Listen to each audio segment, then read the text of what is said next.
It's old and settled news now, but since we weren't around until early 2025, we thought it would be fun and interesting to take a look back at the time German small arms maker Heckler & Koch filed a complaint with the Finnish Market Court over Finland's decision to purchase rifles from a local manufacturer bypassing competition rules. So if you're ready to dive into the drama, keep watching. So according to Reuters, it was back in August 2023 that Heckler & Koch accused the Finnish Defence Forces of breaching Finnish and EU competition rules by entering into a 10-year agreement with domestic arms maker Sako. The deal was made in March of that year, jointly with Sweden. Referring to 3 7-year extension options until 2053 in the agreement between the Defence Forces and Sako, Heckler & Koch wrote the following in its complaint. The direct procurement in question means that the Finnish Defence Forces may not invite tenders for the procurement of handguns until 2053 and may acquire them from Sako. As we'd covered in our own videos in 2025, Finland and Sweden needed to renew the standard weaponry of their armies, including Finland's RK-62 and Sweden's AK-5s, among others. For the standard service rifles, Sweden's AK-5s were at the end of their lifespans, while Finland knew its RK-62s would need replacing in the 2030s. In fact, Sweden needed rifles so badly that they purchased 15,000 Colt M4A1s from the US Army at the end of 2024 to cover the transition to the new Sako rifles. So when it comes to the Sako deal, Reuters reported that Finland's defence forces insisted that the procurement followed Finnish and EU exceptions to competition rules on the basis of national security interests. An emailed statement to Reuters is as follows. The procurement has been carried out as a direct procurement so that the necessary damage repair capability, maintenance and production know-how is available under all conditions within a certain response time. The Defence Forces added that Sako was the only industrial manufacturer of firearms in Finland with sufficient manufacturing capacity.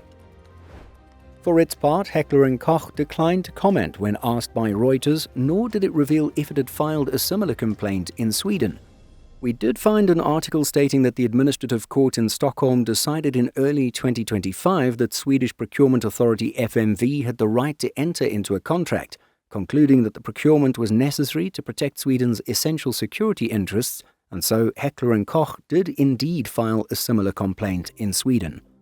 So we know what happened to the Swedish case. What about the Finnish one?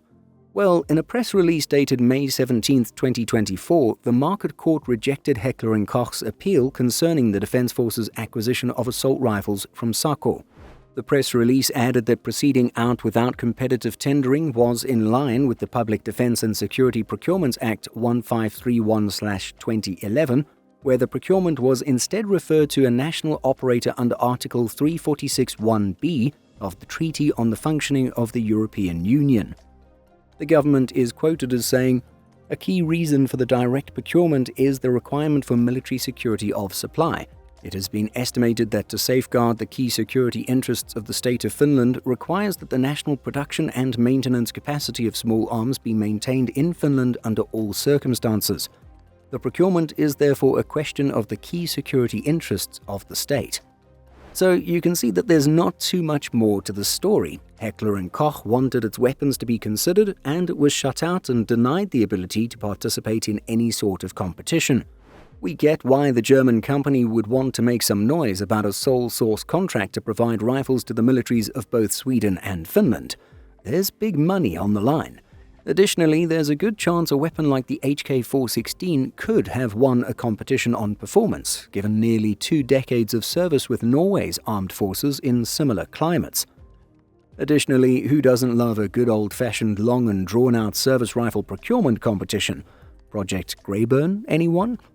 But at the same time, if security of supply is or was the main concern, there is some logic to the Finnish-Swedish deal with Sako.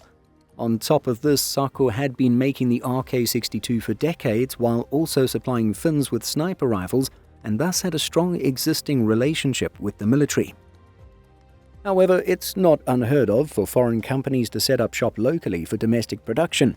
Indeed, Finland could have perhaps forced a competition winner to set up local production like we've seen with other large military procurements. Think Poland and its licensing deals with Patria and South Korean defense firms. Of course, having H&K or some other foreign entity set up a factory from scratch may not make sense from a business perspective. Ultimately, H&K lost out on 2 big Nordic markets, but is still being chosen by many other forces to supply assault rifles. Does its attempted legal action make them look like sore losers? Well, some would think so. Others might say it was worth a shot, given how much money could have been made. That being said, we have to hope that Sako fixed its AR pattern assault rifle offering over the course of 2025 so that deliveries to the Swedes can resume. For the AK-24 made by Sako, the company hopes deliveries will resume in the second quarter of this year. But what do you think of the Heckler & Koch case against Finland and Sweden? Should there have been a proper tender and competition between bidders? Should Heckler & Koch have taken the action that it did? Or were the countries justified in going directly to Sako? Let us know your thoughts by leaving a comment.